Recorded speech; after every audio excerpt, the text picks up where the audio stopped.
কৃষি দিবানিশি।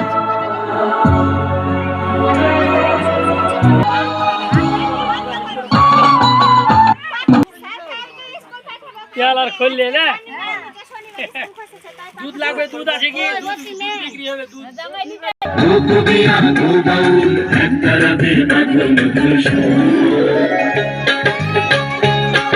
এই মাটিকে ফিরিয়ে দেব মাটির গুণ, বদলে দেব চাষের রীতি, উপর সব ভয়ে ভীতি আনবো টেনে বিশ্বভূমি, কৃষি জ্ঞানের নতুন রীতি নীতি।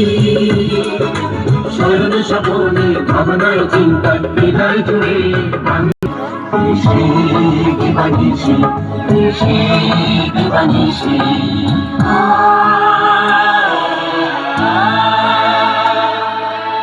চিরসবুজ শান্ত আর নিভৃত বাংলাদেশের গ্রাম গ্রামান্তরের বিকটে চলেছে এক বিরাট মিলে গিয়ে বিশ্বায়নের পথে। পৃথিবীর উষ্ণতা বদলে যাচ্ছে, কৃষির মৌসুম কমছে, জমির উর্বরতা, তাগিদ বাড়ছে বীজ বৈচিত্র্য আর জৈব কৃষির নতুন নতুন উদ্ভাবনের। কৃষিপণ্য বিপণন, সংরক্ষণ ও উৎপাদন এবং বাজার ব্যবস্থাপনা। তাই আধুনিক বিজ্ঞান ও প্রযুক্তির সর্বোচ্চ আগ্রহ নিয়ে বিপ্লবকে দিতে হবে নতুন গতিবেগ।